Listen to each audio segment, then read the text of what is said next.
Ayons la foi au sujet des derniers jours. Matthieu 24, versets 32 à 51. Mais apprenez du figuier la parabole qu'il vous offre.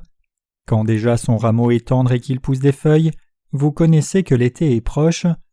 De même aussi vous, quand vous verrez toutes ces choses, sachez que cela est proche à la porte.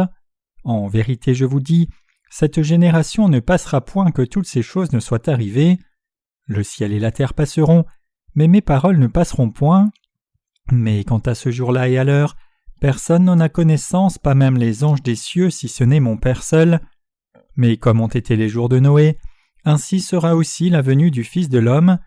Car comme dans les jours avant le déluge on mangeait et on buvait, on se mariait et on donnait en mariage, jusqu'au jour où Noé entra dans l'arche, et ils ne connurent rien jusqu'à ce que le déluge vînt et les emporta tous, ainsi sera aussi la venue du Fils de l'homme.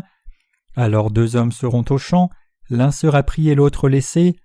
2 femmes moudront à la meule, l'une sera prise et l'autre laissée. Veillez donc, car vous ne savez pas à quelle heure votre Seigneur vient. Mais sachez ceci, que si le maître de la maison eût su à quelle heure le voleur devait venir, il eût veillé et n'eût pas laissé percer sa maison. C'est pourquoi vous aussi soyez prêts, car à l'heure que vous ne pensez pas, le Fils de l'homme vient. Qui donc est l'esclave fidèle et prudent, que son maître a établi sur les domestiques de sa maison pour leur donner leur nourriture au temps convenable? Bienheureux cet esclave-là, que son maître lorsqu'il viendra trouvera faisant ainsi. En vérité je vous dis qu'il l'établira sur tous ses biens. Mais si ce méchant esclave-là dit dans son cœur « Mon maître tarde à venir », et qu'il se mette à battre ceux qui sont esclaves avec lui, et qu'il mange et boive avec les ivrognes, le maître de cet esclave-là viendra en un jour qu'il n'attend pas, et à une heure qu'il ne sait pas, et il le coupera en 2 et lui donnera sa part avec les hypocrites. Là seront les pleurs et les grincements de dents. La pluie du printemps est tombée pour la première fois pendant longtemps. Toute la nature est verte et fleurie à cause de la pluie du printemps. Quand c'est le temps, la nature fait invariablement ce qu'elle doit faire. Quand le soleil brille et que la température augmente, le ciel envoie la pluie et la terre produit une nouvelle vie. Des branches, des fleurs prennent forme, et chaque fleur avec tout son cœur loue le Dieu créateur. Je regarde ces choses en pensant, il y a un temps où toutes choses sont nouvelles, et je pense au royaume millénaire qui doit être établi sur la terre, et je regarde en avant vers les nouveaux cieux et la nouvelle terre. Vous devez être occupé et fatigué de beaucoup de choses en ce moment. Je réalise combien le temps passe vite. Après que j'ai approximativement fait les plans de la semaine le lundi, et que je commence à travailler, c'est déjà l'heure du culte du mercredi soir. Si je travaille 2 ou 3 jours, le jour du Seigneur est déjà de retour. Une semaine passe certainement si vite. Après avoir fait ceci et cela, et ayant fait quelques réunions, une semaine passe en un instant, et c'est déjà un nouveau lundi. Après avoir passé 4 de ces semaines, un mois passe si rapidement.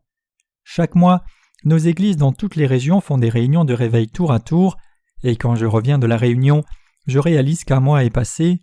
Bientôt, quand nous serons en juin, cela sera passé comme un instant avec les Jeux de la Coupe du Monde de la FIFA 2002 n'aient lieu dans notre pays, et quand juillet sera là, nous serons surpris. Pourquoi fait-il si chaud? La chaleur me tue. Et en cherchant la fraîcheur, août sera là, et après avoir souffert des grandes chaleurs, ce sera rapidement le moment de notre retraite. Après nous être assemblés au centre de retraite Jinjai, où il fait frais, et ayant passé la semaine à reposer nos esprits et nos corps en recevant la grâce, août sera terminé rapidement. Quand la chaleur diminuera, et qu'il semblera que l'automne arrive, ce sera déjà l'hiver, et nous devons prendre nos parkas épaisses dans l'armoire, et une nouvelle année arrivera vite.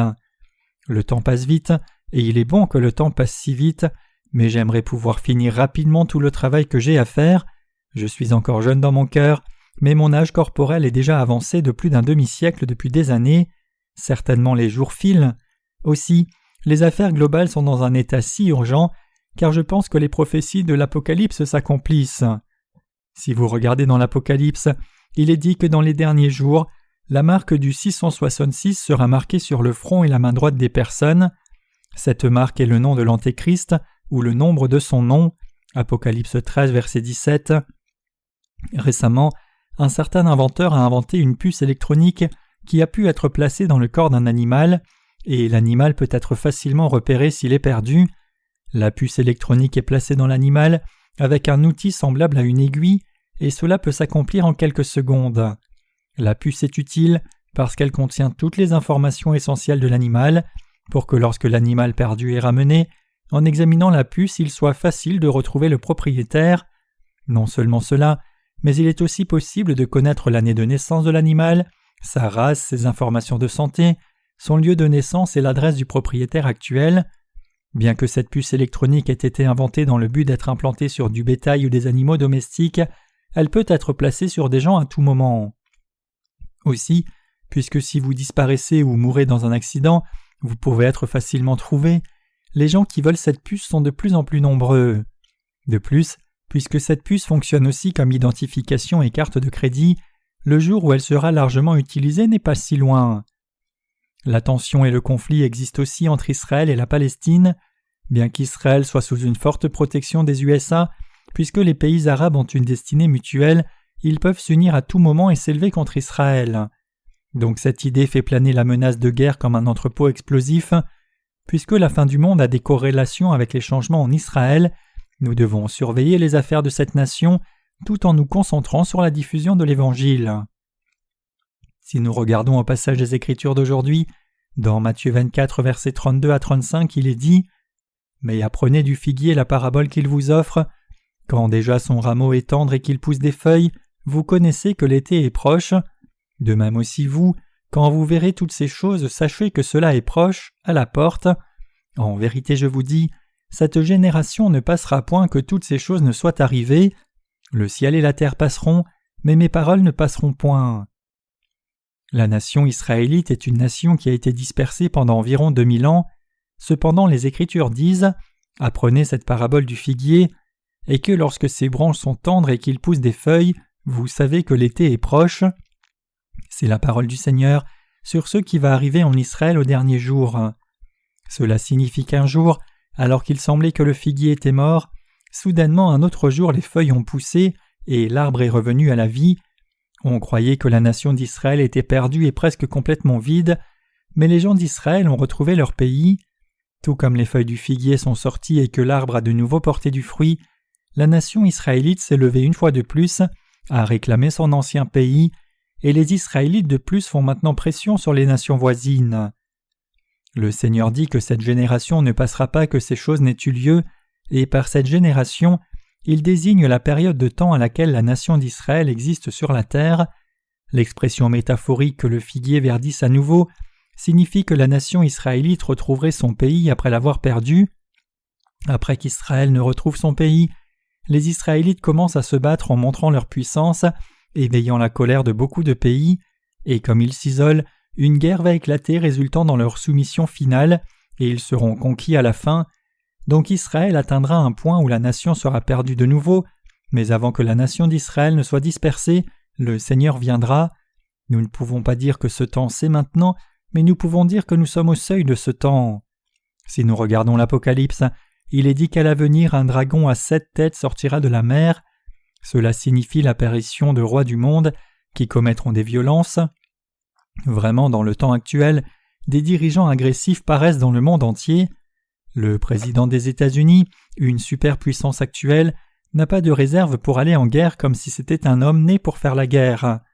Il est vraiment une personne effrayante parce que peu après qu'il ait donné son accord pour un pacte antinucléaire, il essaye de l'enfreindre.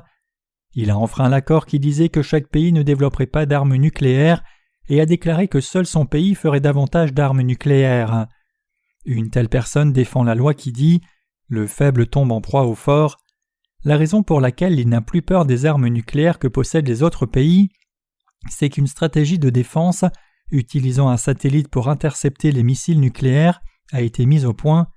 Donc pour les USA, il n'y a rien à craindre, et ils peuvent dire qu'ils ont des capacités invincibles, même dans le cas d'une guerre nucléaire. Il semble que le président ait commencé le travail d'alignement de l'ordre global sous l'influence de son pays. Au Japon, par contre, le Premier ministre a déclaré qu'il ferait de son pays une superpuissance militaire. Le Premier ministre est une personne innovante. Même sans vécu brillant ni avocat substantiel, il a maintenu sa position de Premier ministre pendant assez longtemps. Il a montré l'ambition de faire bouger l'économie déclinante du Japon en continuant de bâtir sa puissance militaire. Maintenant, les membres de son cabinet, comme la plupart des Japonais, croient que la guerre est la clé pour reconstruire l'économie japonaise. Donc le Japon a collaboré avec les USA et ils exercent un antagonisme envers la Corée du Nord. Ils se vantent de pouvoir éliminer un pays en 30 minutes si on le provoquait volontairement, comme justification pour le faire. Ils ont réellement la puissance de déterminer l'existence d'une nation en 30 minutes. Nous savons que ces temps sont les derniers jours, où les armes ont été développées largement, les gens autour du monde sont moins opposés à la guerre et montrent plutôt des tendances militantes, et beaucoup de tyrans hostiles s'élèvent pour la guerre. Il semble que les gens du monde désirent la paix et n'aiment pas l'agression, mais en réalité, ils soutiennent ces tyrans militants. Les gens disent qu'ils ne veulent pas de guerre, mais ils soutiennent en réalité la guerre. Les pensées des gens modernes deviennent de plus en plus dégénérées et agressives. Les criminels de nos jours considèrent le fait de tuer une personne comme rien, et pour de l'argent ou du plaisir, ils peuvent se soucier peu que leur personne soit détruite. Quand je regarde les jeunes d'aujourd'hui jouer aux jeux d'ordinateur, bien que moi-même je ne joue pas aux jeux d'ordinateur, ils tuent les ennemis sans merci avec des couteaux et des pistolets, et ce n'est pas grand-chose. Si l'ennemi n'est pas mort après avoir été frappé une fois, il le tue en poignardant la personne sans pitié. Les jeux d'ordinateur de simulation de guerre, qui donnent des scores élevés aux joueurs qui tuent le plus cruellement et font la promotion de stratégies pour faire un bain de sang et assurer une position avantageuse, sont populaires parmi les jeunes.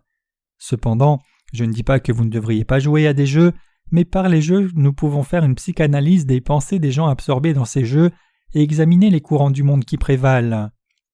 Qu'ils le veuillent ou non, les gens en contact fréquent avec ces choses cruelles et violentes deviendront des personnes violentes. La pensée des gens d'aujourd'hui est devenue si dégénérée qu'il y a un mouvement croissant pour dévaluer la vie humaine. Il y avait une époque où les fraudes à l'assurance se faisaient souvent.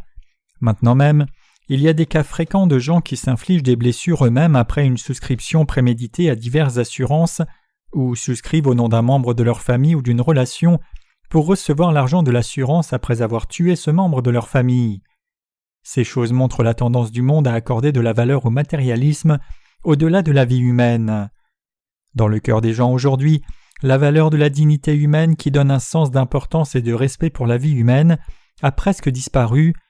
Les gens d'avant connaissaient la dignité de la vie et ne tuaient même pas un insecte sans considérer la chose avant. Quand j'étais jeune, à de nombreuses occasions, j'ai vu ma mère mettre de l'eau chaude dans l'écoulement seulement après qu'elle ait refroidi. Alors j'ai demandé « Pourquoi fais-tu cela ?» Et ma mère a répondu « Si l'eau chaude est jetée directement, les vers de terre et d'autres insectes qui vivent sur le parcours de l'eau mourront. Donc je ne prends pas à la légère même la vie d'un petit insecte. Cependant, les gens de nos jours n'accordent pas de valeur à la dignité de la vie. Il n'y a que du nombrilisme. Des situations arrivent fréquemment où les gens tuent quelque chose sans hésitation si cela pouvait leur nuire. Aussi, non seulement dans notre pays, mais aussi dans le monde entier, des femmes ne se marient pas. En France, si une femme se marie et a des enfants, l'État couvre les frais d'éducation de l'enfant jusqu'à la fin de la scolarité et donne de l'argent nécessaire à l'éducation de l'enfant. Donc les parents qui ont 2 enfants dans ces nations-là vivent bien et mangent bien durant toute leur vie. Beaucoup de pays développés encouragent les naissances à cause de taux de naissance en déclin les années précédentes. Actuellement, il y a des inquiétudes parce que même le taux de naissance de notre pays a décliné considérablement. Qu'est-ce qui conduit à un tel phénomène ? Les femmes qui vivent dans les pays développés ne veulent pas avoir d'enfants parce qu'elles veulent maintenir leur apparence ou avoir beaucoup de temps en couple. Beaucoup ne veulent pas avoir d'enfants parce qu'elles pensent que si elles ressentent le besoin d'avoir des enfants, elles pourront toujours adopter et élever un enfant. Il y a même celles qui ne veulent pas avoir d'enfants du tout pour vivre pour leurs propres envies. Le monde devient de plus en plus hédoniste ainsi. Cela arrive non seulement dans notre propre pays, mais aussi dans le monde entier. Même dans notre propre pays, la Corée, 4 couples sur 10 mariés finissent par le divorce. Aussi, après le divorce, ils vont dans une entreprise de consultants matrimoniaux parce qu'ils veulent un nouveau mariage. En Amérique et dans les pays avancés d'Europe, il y a beaucoup de gens qui divorcent jusqu'à 10 fois et ils rencontrent une nouvelle personne pour se marier. Ils ne pensent pas que ce soit une grande faute. Bien que notre pays n'ait pas encore atteint ce point parce que le divorce est encore méprisé, vu la façon dont les choses se passent, il semble qu'une personne qui se marie 10 fois se trouvera même dans notre pays. Je ne parle pas de la différence dans la conscience des gens de différents pays aujourd'hui, mais je parle de la façon dont les gens vivent de plus en plus par leurs instincts alors que leur sens de la culpabilité et de la bonne conscience disparaissent. Quand le jugement est venu au temps du déluge de Noé, les gens se mariaient, vivaient dans l'extravagance et l'ivresse jusqu'au moment de l'arrivée du déluge, et nous vivons aussi dans des jours comme cela. Nous vivons dans les derniers jours où les gens sont occupés à suivre les plaisirs qui satisfont leur envie de la chair. Récemment, une grande foule s'est rassemblée pour acheter un immeuble dans le district de Gangnam à Séoul. Ils ne veulent pas un appartement de 2 ou 3 chambres qui ne fasse que 80 ou 120 mètres carrés, mais un appartement qui fasse 280 ou 400 mètres carrés. Si quelqu'un veut un gigantesque appartement de plus de 600 mètres carrés, la personne peut acheter 2 appartements de 300 mètres carrés sur 2 étages et faire un escalier entre les 2 appartements pour satisfaire son désir. Puisqu'ils ne peuvent pas être satisfaits par quoi que ce soit, tant de gens vivent pour le plaisir d'agrandir leur maison ou de redécorer l'intérieur de leur maison. Les gens du monde vivent en se concentrant seulement sur la satisfaction de leur chair. Il est dit que dans les derniers jours, les péchés du monde seront grands, et je suis certain que ces jours où les gens vivent pour les plaisirs de la chair sont un signe des derniers jours. 2 Timothée 3, versets 1 à 5 dit « Or sache ceci, que dans les derniers jours il surviendra des temps fâcheux, car les hommes seront égoïstes, avares, vantards, hautains, outrageux, désobéissants à leurs parents, ingrats, sans piété, sans affection naturelle, implacables, calomniateurs, incontinents, cruels, n'aimant pas le bien, traîtres, téméraires, enflés d'orgueil, amis des voluptés plutôt qu'amis de Dieu, ayant la forme de la piété mais en ayant renié la puissance. Or, détourne-toi de tels gens. » C'est vraiment une époque où les gens aiment l'argent comme eux-mêmes, suivent le plaisir et prennent les péchés violents à la légère. Autrement dit, c'est quand ces choses seront communes que Christ viendra. Les événements en Israël, les événements politiques dans le monde entier, l'état émotionnel et mental des gens et la tendance des désirs des gens, toutes ces choses sont des signes qui arriveront au jour où le Seigneur viendra. Je crois que même si Israël attaque la Palestine aujourd'hui, ils ne pourront que faire un traité un jour. C'est parce que dans les nations voisines, des groupes qui s'opposent à Israël sont de plus en plus nombreux. Si c'est le cas, Israël ne pourra faire autrement que trouver des accords avec eux et faire un traité de paix. À cause du traité de paix, les Israélites seront en paix et au moins pour un temps ils vivront bien et mangeront bien. Cependant, soudainement un jour, un côté rompra le traité de paix et ils viendront en masse pour attaquer Israël, la mettant en pièces.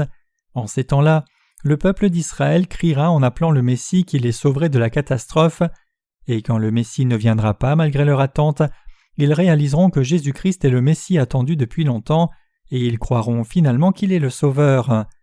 La fin du monde arrivera à son terme quand les Israélites croiront en Jésus-Christ comme leur Sauveur. Il est dit qu'Israël a récemment attaqué le territoire de Palestine, emprisonnant, frappant et tuant les gens. Par cet événement, les nations du monde entier ont officiellement annoncé leur opposition à la politique pratiquée par Israël. Israël, avec une superpuissance comme l'Amérique à ses côtés, attaque sans rien à craindre, et puisque tant de pays se sont opposés et n'ont pas aimé l'Amérique, ils paraissent et montrent leur hostilité vis-à-vis des USA. Vraiment, ce n'est pas tellement une surprise. L'Amérique croit dans sa puissance et attaque tout pays qui ne se soumet pas à sa puissance, avec toute raison rationnelle possible. Quand le terrorisme a eu lieu sur le sol américain, ils ont attaqué l'Afghanistan et l'Irak sans aucune preuve solide. Les gens d'Afghanistan, qui n'avaient aucune chance de gagner la guerre, sont morts, et ils sont morts aussi d'un tremblement de terre et de la famine. Parce qu'ils ont eu un temps difficile pour échapper à la pauvreté, l'Afghanistan souffre de manque de nourriture. La nourriture que nous mangeons est quelque chose d'inimaginable pour les peuples de ce pays. Ils survivent avec des mélanges de farine qu'ils cuisent au four ou du fromage qu'ils font avec le lait de chèvre. Les gens qui ont ces choses à manger sont des gens qui vont bien dans le pays. La plupart des gens manquent un repas ou 2 dans la journée, ou ils mangent quelques plantes comestibles et meurent progressivement de faim. Bien que beaucoup d'organisations humanitaires du monde entier donnent du matériel médical et de la nourriture, il y a toujours un déficit majeur de ressources. C'est ironique qu'à un moment près de la moitié du pays soit une zone de guerre chaotique, avec de sons de tirs et de canons, et que l'autre moitié reçoive des aides envoyées par les pays qui attaquent pour que ces pays, d'une part, offrent de l'aide au nom de l'humanitaire, alors qu'ils font la guerre sans hésiter pour leur intérêt et pouvoir national. Ces pays tuent les gens des nations ennemies avec des armes, alors qu'ils donnent des médicaments et de la nourriture aux blessés et réfugiés. N'est-ce pas là donner la maladie et le soin en même temps? Le fait que l'Amérique attaque l'Afghanistan est une sorte d'avertissement fort. C'est un avertissement que tout pays qui s'oppose aux USA souffrira de ce genre de punition cruelle. C'est pour cela que Kim Jong-il, dirigeant de la Corée du Nord, qui était fort et très en confiance contre les USA, essaye maintenant de parler avec notre pays, la Corée du Sud. Il désire reprendre la construction de la centrale électrique aux réacteurs à l'eau et la lumière et reconstruire la voie ferrée de notre pays vers la Corée du Nord. Cependant, la seule personne capable de se vanter face aux USA dans le monde, c'est Kim Jong-il. D'un côté, il est une personne impressionnante, mais de l'autre, il est aussi la personne la plus dangereuse. Certaines situations arriveront au dernier jour. Le premier signe se verra en Israël. Aussi, les derniers jours seront préfigurés par des gens qui mangent, boivent, se marient, se concentrant seulement sur les questions de la chair, avec leur cœur devenant extrêmement obstiné et possédé par le mal. C'est-à-dire que dans les derniers jours, les gens auront le cœur débordant de mal, vivant une vie folle. Quand ces choses arriveront constamment et que des affaires inimaginablement mauvaises arriveront fréquemment, nous pourrons réaliser « Ah, le jour de la venue du Seigneur est proche ». Les derniers jours dont le Seigneur parle sont les jours dans lesquels nous vivons maintenant. L'ère dans laquelle nous vivons maintenant, c'est la période finale dont la Bible parle. Nous vivons dans les derniers jours dont la parole parle. Je ne vous dis pas cela pour vous faire peur ou vous gronder.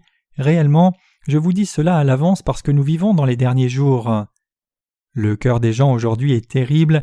Il y a longtemps, nous avions une si bonne relation avec nos voisins que nous partagions même le seul haricot que nous avions, mais il est difficile de s'attendre à cela aujourd'hui. Le cœur des gens aujourd'hui est si froid et sec, si dur et borné, que les différents événements que j'entends dans les nouvelles me choquent. Le Seigneur dit « Et parce que l'iniquité abondera, l'amour de plusieurs se refroidira. » Matthieu 24, verset 12, dans les derniers jours, et ce verset devient une réalité. Tout comme c'est l'ordre de la nature que l'hiver vienne, puis le printemps, faisant germer et amenant une nouvelle vie à toute la création, ce monde sera détruit et par notre Seigneur un jour viendra où il sera renouvelé. Nous devons vivre en voyant ce temps correctement alors que nous accomplissons l'appel du Seigneur, en regardant vers le jour où le Seigneur viendra pour en finir avec ce monde et le renouveler. Il n'y aura pas d'époque à laquelle l'Évangile sera diffusé plus largement et rapidement que l'époque dans laquelle nous vivons aujourd'hui. Il y a aussi beaucoup de choses que nous devons faire, mais même s'il y a beaucoup à faire en ces temps, l'œuvre de Dieu se fait aussi. Il n'y a pas de meilleure époque que celle dans laquelle nous vivons, où nous puissions faire plus de travail pour diffuser l'Évangile. Le travail que vous et moi devons faire, l'œuvre que nous continuons, n'est autre que l'œuvre de la diffusion de l'Évangile de l'eau et de l'Esprit. Dans le monde entier, il y a tant de gens qui vont sur le chemin de la damnation à cause de leurs fausses croyances dues à l'ignorance de l'Évangile de l'eau et de l'Esprit. Donc l'œuvre de la diffusion de l'Évangile de l'eau et de l'Esprit aux gens dans le monde entier est extrêmement importante, et il y a beaucoup de travail que nous avons à faire pour cette tâche. Ceux qui diffusent l'Évangile doivent bien connaître les temps en travaillant. Dans ce temps, il y a tant à faire. Nous, le peuple de Dieu, devons savoir ce que nous faisons et comment nous devons vivre, et nous devons travailler diligemment en son temps, parce que si nous perdons la notion du temps, tout sera en vain. Le temps dans lequel nous vivons maintenant est un temps qui est le mieux approprié pour diffuser l'Évangile, et puisque ce sont les derniers jours, nous devons faire l'œuvre de la diffusion de l'Évangile de tout notre cœur et de toutes nos forces. Quand nous regardons aux affaires du monde aujourd'hui, nous devons planter la semence de l'Évangile maintenant que l'Évangile est si bien diffusé. Bientôt, la terre tombera dans des tribulations, et quand le temps viendra, des catastrophes naturelles seront colossales. La Bible dit qu'un tiers des forêts sera soudainement brûlé et le soleil perdra sa lumière. Si des feux de forêt colossaux arrivent dans le monde entier, la terre sera remplie de fumée et la lumière du soleil n'atteindra plus la surface de la terre. Alors que se passera-t-il ? Beaucoup de virus ne mourront pas mais se développeront, des épidémies étrangères et des maladies mystérieuses se répandront, les gens mourront de tribulation, puis le monde entier tombera dans le chaos. Quand les nouvelles ont rapporté que le bétail vivant dans le pays était infecté par la dioxine, les gens ont commencé à s'abstenir de viande et ont préféré manger du poisson. Cependant, il est dit que le poisson et les fruits de mer sont infectés par encore plus de pollution que les animaux sur terre. L'eau est plus polluée que la terre, et il est rapporté que les poissons et les fruits de mer contiennent plusieurs milliers de fois plus de dioxine et de substances métalliques que la viande des animaux terrestres. Connaissez-vous le récent événement sur la côte où des poissons sont morts en quantité massive et ont été rejetés sur la terre? C'est une situation induite par une pollution environnementale et les poissons ont été empoisonnés par la pollution de la mer. Cependant, les gens aveuglés par l'envie ont pris ces poissons et les ont vendus au marché. Les gens qui n'en savaient rien ont acheté les poissons et ont été empoisonnés par les toxines. Ainsi, l'environnement naturel est de plus en plus pollué et les gens meurent. L'œuvre que nous devons faire dans un monde pareil n'est pas de suivre le monde, mais de diffuser l'évangile de l'eau et de l'esprit partout. Puisque la parole du Seigneur sera accomplie dans le monde aujourd'hui, et puisque nous sommes dans un temps meilleur que jamais pour diffuser l'évangile, nous devons télécharger encore plus de livres électroniques et imprimer encore plus de livres gratuits sur papier dans plus de langues pour pouvoir donner ces livres aux gens dans le monde entier. Maintenant, c'est un bon moment pour planter la semence de l'évangile. Quand nous regardons à la façon dont le Seigneur travaille selon son temps, l'œuvre qu'il a faite depuis le passé jusqu'à maintenant ne ressemble à rien par rapport à la vitesse à laquelle l'évangile se diffuse maintenant. Donc vous et moi, en tant qu'évangélistes, devons vivre notre foi en reconnaissant les temps. Dans un temps si propice à la diffusion de l'évangile, nous ne pouvons qu'être ceux qui connaissent et croient dans l'évangile aussi vite que possible, avant que le monde ne souffre de troubles et de tribulations. Quand le monde fonctionnera exactement comme le prédit la parole, nous ne pourrons plus diffuser l'évangile, mais ceux qui auront entendu l'évangile l'auront trouvé par nos livres, croiront alors dans cet évangile de vérité dans leur cœur et recevront la rémission de leurs péchés. Nous sommes dans un tel temps. Donc puisque l'Église de Dieu a du discernement sur ce temps et connaît les temps, avec fidélité, nous transmettons le pain de vie aux gens, maintenant même. Vous n'avez pas de temps pour perdre votre énergie ailleurs. Nous sommes extrêmement pressés par le temps. Nous vivons dans une telle époque. Quand cette année sera passée, des guerres arriveront fréquemment. Dans le monde entier, des guerres massives auront lieu. Dans un temps pareil, nous faisons l'œuvre de la diffusion de l'Évangile. Quelle consolation et bénédiction est-ce que le Seigneur nous ait permis de faire cette œuvre. Nous ne devons pas nous autosatisfaire de la réalité actuelle, disant avec des pensées laxistes « Je peux vivre comme ça jusqu'à la fin », mais plutôt, alors que le monde tombe dans plus de chaos et de dérèglements, nous devons travailler diligemment pour que lorsque le temps viendra où il sera difficile de travailler, nous puissions achever la moisson finale. Après cela, tout comme le fermier plante des semences au printemps et attend qu'elles germent, nous attendrons aussi. Le temps dans lequel nous vivons aujourd'hui est un temps dans lequel nous devons planter les semences, parce que les derniers jours ne seront pas des jours pour planter des semences, mais ce sera le temps de la récolte. Dieu nous dit d'apprendre de la parabole du figuier. Il nous dit de reconnaître le temps qui ressemble au temps de Noé et de devenir des serviteurs de Dieu en diffusant l'évangile de l'eau et de l'esprit qui est le pain de vie. Si nous faisons réellement cela, quand le Seigneur viendra, nous serons loués et aimés. Cependant, si la personne qui a reçu la rémission de ses péchés pense que le Seigneur viendra doucement et se concentre sur le manger, le boire, le mariage et la poursuite du plaisir, le Seigneur lui donnera sa part avec les hypocrites quand il viendra soudainement, un jour où il ne s'y attendra pas. Matthieu 24, versets 50 à 51. Même s'il était sauvé, Dieu le châtiera sévèrement, il sera jugé comme la personne religieuse qui ne croit pas en l'évangile de l'eau et de l'esprit. Vraiment, ces gens sont encore plus répréhensibles. Vous et moi devons reconnaître ce temps correctement, et bien que ce soit difficile, nous devons vivre avec l'espérance que si nous travaillons un peu plus, nous pourrons porter la couronne de la vie éternelle. Cela vous énerve-t-il parce que vous pensez « Tout ce que nous devons faire, c'est travailler un peu plus et c'est quelque chose qu'il dit encore et encore ?» Maintenant, vous pourrez voir de vos yeux qu'une nouvelle vie sort de chaque semence que nous plantons, donc faisons un effort supplémentaire pour servir le Seigneur en faisant son œuvre. Puisque nous nous sommes préparés à l'avance et avons fait le travail de la mission sur Internet, beaucoup d'âmes dans le monde entier n'ont-elles pas reçu la rémission des péchés? Je crois que les livres en ligne que nous avons faits seront plus utiles que les livres en papier. Bien que beaucoup de travail de l'Évangile se fasse avec les livres papier, un jour le service postal pourrait être paralysé, et en préparation pour le jour où les livres en ligne feront davantage de travail, nous prévoyons de traduire davantage de livres et de télécharger une sélection plus diverse de livres en ligne sur notre site. Chers croyants, la ligne d'arrivée est sous nos yeux. Bientôt, tout comme la création change et développe une nouvelle vie au printemps, le Seigneur viendra de nouveau dans ce monde et renouvellera le monde. En ces temps-là, les justes régneront avec le Seigneur comme rois et recevront beaucoup de bénédictions pendant 1000 ans, et ils régneront et gouverneront aussi sur les pécheurs qui resteront. Comme le Seigneur l'a dit, j'ai foi qu'il accomplira sa parole parce qu'elle est telle qu'elle est. Donc à ceux d'entre vous qui ont reçu la rémission des péchés et vivent comme des évangélistes pour l'évangile du Seigneur, je vous prie de ne pas vivre chaque jour les yeux rivés sur la réalité actuelle, mais que vous viviez avec foi, faisant l'œuvre de Dieu avec espérance. Êtes-vous épuisé en servant l'Évangile? Vraiment, il n'y a pas d'époque plus fatigante que celle-ci. La société dans laquelle nous vivons est vraiment malade. De nos jours, les gens qui prennent des drogues est passé rapidement d'un groupe spécifique à des gens communs. Des hommes d'affaires ordinaires aux femmes au foyer, beaucoup de gens sont dépendants des drogues. Bien que dans des temps passés leur motivation pour les drogues était leur propre volonté, maintenant, il y a beaucoup de cas où cela s'est fait par la volonté de quelqu'un d'autre. Les gens deviennent dépendants des drogues alors qu'ils boivent une boisson donnée par quelqu'un d'autre gratuitement. Cela signifie que beaucoup de gens deviennent dépendants aux drogues inconsciemment.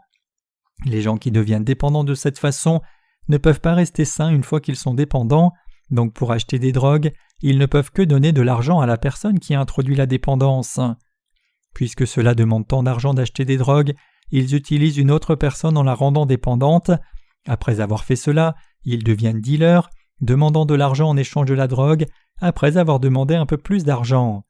Ils l'utilisent pour acheter des drogues pour eux-mêmes et l'autre personne. Ils font cela parce que même s'ils savent que les drogues sont mauvaises, que la dépendance soit venue volontairement ou involontairement, s'ils sont dépendants, il leur est impossible de rester sains. S'ils ne peuvent pas arrêter la drogue, la dépendance grandit et détruit leur santé et même leur vie. Malgré cela, pour continuer la drogue, ils amènent encore une nouvelle personne lorsqu'ils n'ont plus assez d'argent. Au départ, ils donnent de la drogue gratuitement à une personne, et une fois que cette personne est dépendante et incapable de rester saine, ils demandent de l'argent. C'est pour cela que comme une structure pyramidale, la dépendance à la drogue est vite diffusée parmi les gens communs. Il est dit qu'elle traverse tout notre pays. Beaucoup de gens deviennent dépendants aux drogues et au plaisir, finissant par ruiner leur personne. La drogue vous amène à vous sentir comme si vous voliez et vous fait tomber dans l'hallucination que vous pouvez faire tout ce que vous désirez. La dépendance à la drogue conduit à la destruction du caractère d'une personne, alors qu'elle devient violente et dans certains cas extrêmes schizophrène et démente, et il semble que le monde change dans la même direction. Penser que nous pouvons vivre dans un monde pareil, juste en gardant notre propre cœur, ne semble pas être la bonne voie.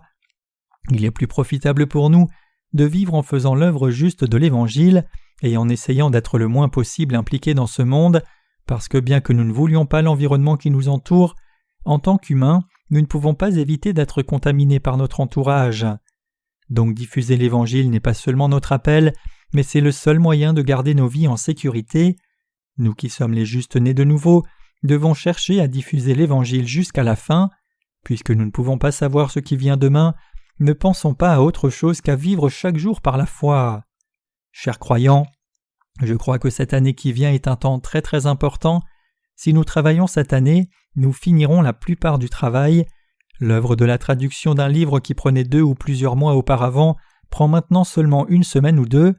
L'œuvre de l'Évangile avance rapidement. À travers cela, il viendra un temps où personne dans le monde ne connaîtra pas l'Évangile. L'œuvre de la mission que nous faisons par Internet et par la littérature chrétienne est vraiment une bonne méthode pour diffuser l'Évangile. Nous faisons cette œuvre parce que le Seigneur, qui désire que cela se fasse rapidement, nous a permis de le faire. Donc rendons tous grâce devant le Seigneur, et dans le domaine et la capacité permise par le Seigneur, faisons l'œuvre de l'Évangile diligemment. En tout cas, je suis reconnaissant que nous servions l'Évangile même si nous sommes des gens qui vivons dans des temps si mauvais. Aussi, il y a un grand désir pour que l'Évangile soit diffusé rapidement, et parce que ce travail est si urgent, nous n'avons pas le temps d'être tirés vers le bas par nos propres faiblesses, insuffisances, situations et circonstances, et nous n'avons pas le temps de nous occuper de nous-mêmes. Nous n'avons pas assez de temps pour faire tout le travail qui nous est confié. Même si nous utilisons juste un peu de notre temps pour diffuser l'Évangile, c'est toujours très très insuffisant. N'oubliez pas que nous sommes les gens qui ont une chair inappropriée et que nous devons utiliser notre temps efficacement et vivre pleinement pour l'Évangile. Quelle que soit la condition dans laquelle nous sommes ou dans laquelle le monde se trouve, suivons la volonté du Seigneur et plantons la semence de l'Évangile dans ce monde en déclin. Chers croyants, après avoir lu le passage des Écritures d'aujourd'hui, je n'ai pas parlé de chaque verset un à un, mais je vous ai donné l'essentiel de ce que le Seigneur voulait dire. Êtes-vous aussi d'accord avec la leçon d'aujourd'hui? Oui, c'est le temps dans lequel nous devons tous diligemment nous porter vers le but. Avec foi, nous devons faire plus de travail aussi vite que possible, nous devons diffuser l'Évangile dans le monde entier.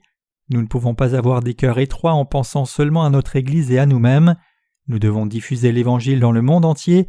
Je suis si reconnaissant que Dieu nous ait aidés à accomplir l'œuvre qu'il nous a donnée, et je suis reconnaissant qu'il nous ait permis de vivre pour sa justice.